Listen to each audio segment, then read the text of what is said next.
Hey everybody, it's your boy Jack here, and welcome to the first ever Big Brother Canada Eviction #1 rant. So today in this video, I'm going to be talking about everything that led up to, spoiler alert, Rosina's eviction. I'm going to be breaking down how I feel about this, everything that led up to that, and everything around that. Also as well, I'm going to be talking about the gate crashers, and I'm going to be talking about power rankings this week. For this first eviction period. So yeah, let's dive into it. So here we go. So firstly, everybody go they had the whole house and everything, all the house guests lined up, entered the house. First thing that caught my eye was Hamza was the first to enter the house. And I don't know, the thing that's going to be really fascinating for me is in the upcoming seasons where you have really committed, dedicated superfans, where it's see if they sort of get if you get a bunch of them and they're sort of superstitious on who's going to enter the house first. But it's interesting to see how Hamza enter the house first, because there's always that superstition of the first person that enters a house isn't going to win the game. And you see that with a lot of the seasons and everything. Same thing with the first HOH, that's common as well, where it's the first HOH doesn't win the game. So yeah, I was sort of interesting little tidbit. So I'm watching Hamza, I'm watching you to see if you're gonna win the game or not. But as of right now, I don't know yet, because it's only we're going into the second week. But yeah, Hamza wins the first. Hamza is the first to enter the house. And everybody else enters the house except for the two great gate crashers, obviously. So there's currently 14 people in the house, and Arissa's okay, everybody, let's go pick a goblet. So they all go pick a goblet, and I think Maddie hands off the goblet to Andrew, and Andrew gets the mystery goblet and everything, and he gets sent to the diary room. And they're in the diary room. He's Arissa tells him that listen up, you need to pick people who are going to be heaven and people who are going to be in hell. And the whole thing with that is the people who are going to be in heaven are safe for the week. They no slop, nothing like that. They get their personal items, all that kind of stuff. They're basically set for the week. Then wait for it. Then she has to pick 7 people to go to hell. And the 7 people that are going to hell are play for HOH, no personal items, have not, eating slop all week, just potential nominees and an HOH, and cool, that sucks, but cool. And personally for me, when he was picking it, he put himself in heaven, and I'm yo, no, don't put your butt in heaven. I'm sorry, you're doing this to yourself. Honestly, for me, I get it, I get why he'd want to do it, but it's also bro, you're playing a game. Why don't you want to put your butt down into the hell side? Yes, you get that opportunity to play HOH, but you can always just throw it and be yeah, sorry guys, I'm not gonna do it. I just sort of wanted to try to be the guilty one and be I would feel guilty if I put myself in heaven, but apparently not. For me personally, if I was in his position, I would have put my butt in hell, not gone for the HOH. Why? Because I would have wanted to show people that I wouldn't want to that I would feel guilty about this, I'd feel bad about this, and try to play the guilty card this week so I could get out clean the second week. And yeah, you get the whole question of okay, he's a potential nominee, he's a potential nominee, and he's a yeah, he's gonna be on a slop, he's gonna be have not and everything. Well, that whole defense for me is if he did that, if he put his butt in hell, he could always just be yo, to whoever won the HOH, I'm sorry, I felt guilty about this, please don't strike me down for this, please let me show you that I want to be a bit loyal there, and show you that I didn't mean any harm about this, and try to neutralize the action itself. But he just puts himself in heaven, is safe this week, and honestly, that just leaves a bitter taste in my mouth. I just did not like that. I didn't like what Andrew was selling. I just thought, you know what, he didn't make a good decision, but honestly, really at any point he didn't make a good decision about a lot of stuff, and about a lot of those decisions, and I just feel either way, if it was anybody in that position itself, they wouldn't make good position. They wouldn't make a good they wouldn't make a good decision about that, because like just because like it's like 30 seconds into the game and you you have to make this decision. I don't think anybody in Andrew's position would have made a good like position. So yeah, I was just sort of like, I get it with Andrew. The only thing I would have said is like switch somebody from heaven to hell, put your butt in hell so you can like try to neutralize the situation rather than like put a target on your back, which I think which is pretty clear this week, like this upcoming week, and like will be a target for at least the next 2 weeks if he can get off clean, but I don't think so. So yeah, Andrew decides he picks the heaven and the hell housemates, and so the hell housemates, they go into this really sick wall competition with like they're hanging on the wall with like these like grips that are just horrible, and they have to hold there, and they have to like, as the wall's like leaning back and forth, living for this. Love this wall competition because like it's freaking amazing. Like you're holding on to the wall, there's like fire behind them. How can you not love that? I also love like the heaven housemates like right behind them, and it's like loving this, like amazing competition, epic competition. I always love a good wall comp, and like I love that Canada's like having this wall comp because it's like classic Big Brother US to have a wall comp, and it's like how can you not have that? So I'm loving that, living for it. Oh, awesome wall comp. Ooh, so happy about it. So yeah, they have the wall comp. Rosina and like I think it was like Rosina, Maddie, and like somebody else fell off. And Rosina does like this stupid thing because you have Johnny, Alexandra, or Alejandra, I think that's how you pronounce it. Alejandra and Will. Johnny, Alejandra, and Will. Final 3 people on that wall. And it's like the thing is with that is like, Rosina is cheering for I think it's Alejandra she was cheering for, like rooting for her, and she was like, don't, keep your head up, don't fall, you can do it. And it's like why are you cheering for one person? Like you should be cheering for all of them, because if she falls, they know who to target. You're just creating a target on yourself. Like the thing is, I would cheer for both Johnny and Alejandra, or Alejandra. I think that's hopefully I'm pronouncing her name right. But I'd be cheering for both of them. Why are you just singling her out? Like it's just like, and then give me a minute. I'll talk about that later. But like, see, it's just like either don't cheer, just be like, come on guys, you can do it, or just like don't even like don't cheer. Like, don't cheer at all, or just be neutral and cheer for both of them. Because if you're gonna cheer for the one person, you have to realize you're getting a target on your back, not just by Johnny, who ends up winning this competition, not just by him, but also by everybody else who's watching. These 14 people that are watching you, like 13 people that are watching you, like I think that's really where where Rosina screwed up, is just singling out and cheering for her. Like she should have kept it neutral and cheered for them, because like that's where you have to underestimate playing too hard, and like that's subtle, but it's like true. But yeah, so the final 3, Will, Alejandra, and Johnny, they tried to make a deal. They were like, yo, let's make a deal here. Like, can we all keep each other safe? We can nominate the other 3 people. Like, can we make that deal? Alejandra and Will were like, oh, hell yes, we're gonna do this. Like, yes. And then Johnny is just like, I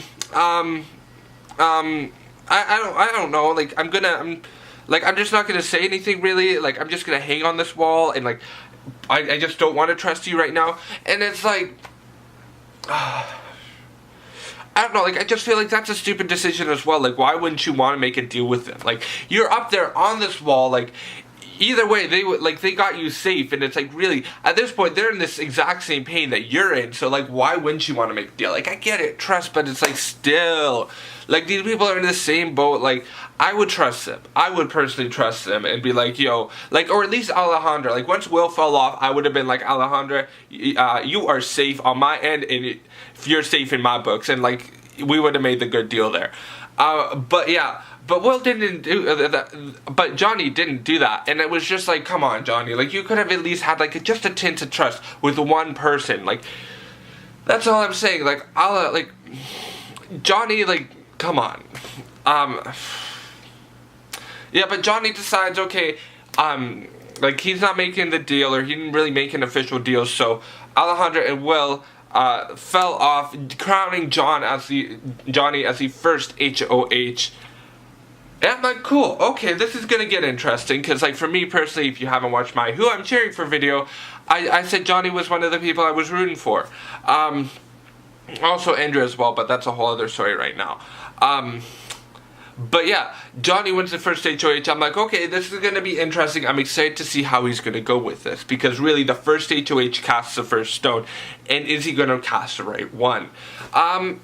So yeah, he has a bunch of conversations with everybody. And basically realizes that Rosina, although claiming that she tried to keep it neutral and wasn't just cheering for Alejandra,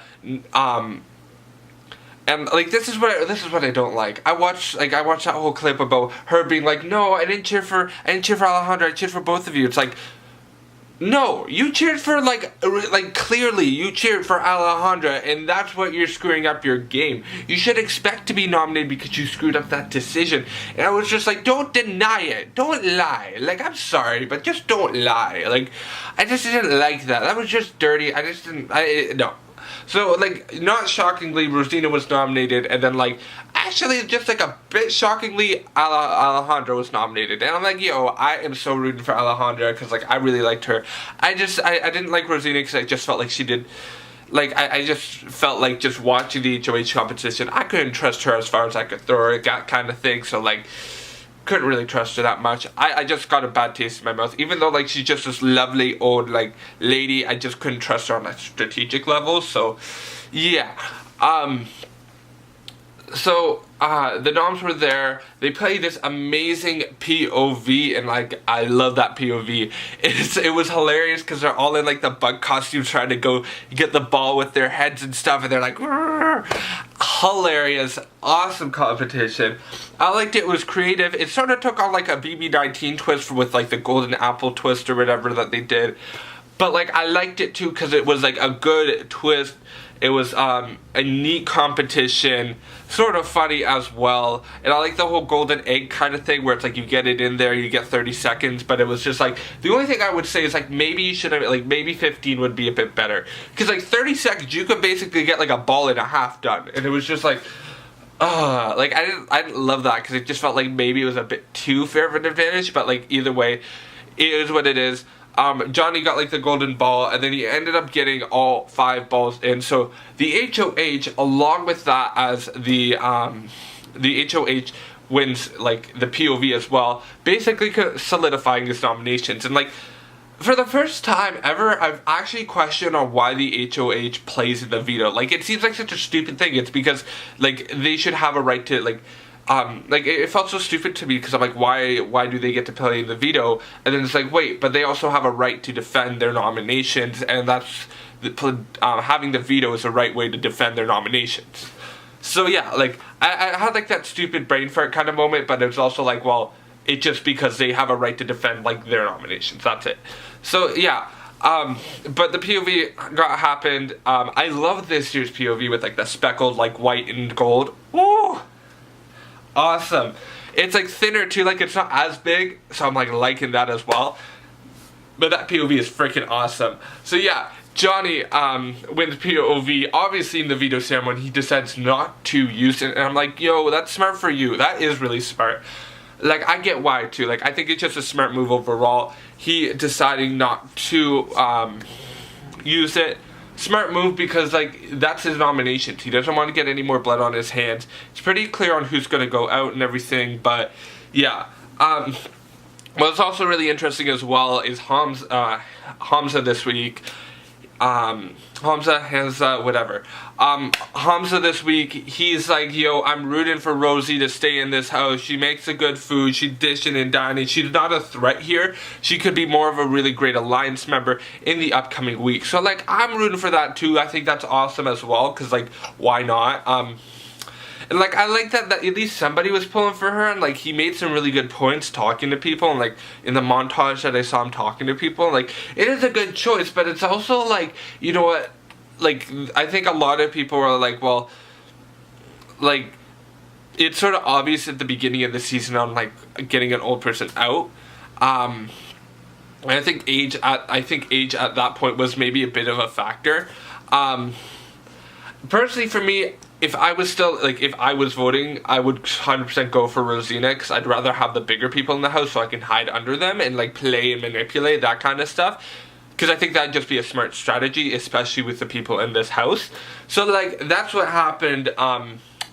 In a unanimous vote, Rosina, Miss Mama Rosie, got evicted from the Big Brother Canada house. And like, something that I found really interesting about it was Johnny was actually getting a bit emotional when like she got evicted. And like, I can get why, like, you know what, you're the first person to cast the first stone, and like, it is a bit emotional, especially being there for like a couple weeks now. Like, it is a bit emotional doing that and like going through the whole process and everything. So like, yeah, I was sort of sad, like, it's emotional and stuff, but yeah. Rosie was evicted. I think overall she was a really good housemate. Like, I liked her. I think she was damn right Canada's favorite house guest at the moment, at least. And she's just this adorable, sweet woman. And everything. And like, I would have loved to see her further in the game, because I just felt like, you know, if she could make it far, I think that would have been something that would have been really interesting. But obviously she had a tough road ahead of her going into this first competition and like going into the first few weeks and stuff. But yeah, like, Rosie was evicted. Bye, I'm sorry, like, you're really sweet, and like, I would have loved to see you go far, but obviously sometimes that's not the way the cookie crumbles. Besides that though, moving forward, we had the 4 gate crashers. 2 of them get voted in from Canada and 2 of them leave. Honestly, for me, I was pulling for the 2 Hell housemates. I was pulling for Mikey and Kirsten. Kirsten, because she's a super fan, 100% loved that. I wanted a super fan to be voted in by Canada, because it's just perfect for this season. Along with that as well, I was pulling for Mikey, because Mikey just had cockiness for days, and I loved his personality. It just drove me up the wall, and I was pulling for it because I would have loved to see him in that house, stirring some drama, causing some havoc, because I just don't like how united they are right now. It's like, no, I want somebody to flip some pancakes here, but nobody's wanting to do it, so like, come on. So yeah, and then you had Miron and Veronica. Veronica, I wouldn't mind being the female housemate in the house, like the female gate crasher, because she had a really great social strategy. She feels very extroverted and like can seem very pushy at times too. So like, I was pulling for her too. I wouldn't mind her either. So yeah. And then what else? Then that left. And then there's Miron. I honestly did not really want Miron in the house. Like, I just watched his preseason interviews. I didn't really love it, because I just felt like, you know, he didn't have a really great idea of the reality of this game and the reality of the game being played itself. And like, that's the one thing I'll say is, like, watching his interviews, he's like, oh, well, I want to play with like honor, integrity, I want to do this, I want to do that, like, I just want to chill, build social relationships. It's like, yeah, I get that, dude, but you're not really talking about like pushing forward, taking risks, playing the game. And that's where I felt like Veronica had a really great social strategy, and like I could see her going far. But Miron, I just didn't feel like that. But actually, shockingly, the 2 Heaven housemates that are like gate crashers crashed and got into that house. And I was sad about that. I was wanting Kirsten in the house. Like, come on. Like, superfan to superfan. I'm sorry. Sorry, people. Not enough people voted for you. But like love. Like, as a superfan to superfan. Like, I'm sorry. I feel bad about that. But like, yeah. I was sad. But like, Veronica got voted in, and I'm like, yo, this is actually gonna be interesting. And like, watching on the feeds, it has been interesting. But yeah, and then Miron shockingly got voted in, and I was like hoping for like a half heaven, half hell kind of thing, but like apparently not. But Miron gets voted into the house, and it's just like, this is gonna be interesting. This is really gonna be interesting. So yeah, watching the feeds, it has been interesting. I can't wait to talk about that in my next rant. I'll break that all down about next week and everything. But yeah, before we go, let's go into power rankings here. my top 3 people I'm going to say that are the biggest threats in the game at the moment could either be nominated, evicted, or HOH, either or are on people's radar. So I'm going to do that top 3 here, people. Number 1, Johnny, because he was just the first HOH. Normally the first HOH has at least a little bit of a target on their back. And at least for the next 2 weeks, the person who casts the first throne is the one that normally is the first one of the first few nominees. So I'm excited to see how Johnny's strategy is going to go, watching him and everything. I feel like he's playing a very high strategic game and really needs to watch himself socially and like make sure people don't have a complete understanding and awareness of who he's aligning with. Along with that as well, I'm going to say person number 2 here, Hamza. Hamza, obviously his relationship with Rosina and like trying to get her safe and everything, and him being like, I want to be a good big like player and everything. It's like, okay, I get that, but it's also like I think he's either going to go real hard real quick and get himself out of the game in the next couple weeks, or he's going to play a strong, strategically social game in order to get further in the game. I would love to see him have an HOH and everything, see how that would go down, but like at this point, just looking at this, like the first couple episodes, he looks like he's being a formidable threat and like maybe on a couple people's radars. I'm not sure yet though, I have to watch the feeds. Along with that as well, number 3 here, although she wasn't shown in the episode, Erica has proven that she's a big strategic threat. She's talking strategy a lot and trying to break stuff down and understand everything. She's doing this at the beginning of the game, and like for me, I'm going to say the exact same thing with Johnny. You need to watch who you're talking to, when you're talking, and how you're talking to, because really alliances are key here. Like you need to have an understanding of, okay, the social strategy and everything, and how your social strategy is perceived by other people. Because like I honestly, like, I think she's a great player strategically, but at this point in time, a lot of people, like a lot of the votes are like a lot of the nominations and a lot of the votes are based off of strategic decision, like aren't based off of strategic decisions. They are based off of not strategic decisions, but but like emotional decisions. I think a lot of this game at the moment is going to be based off of emotion.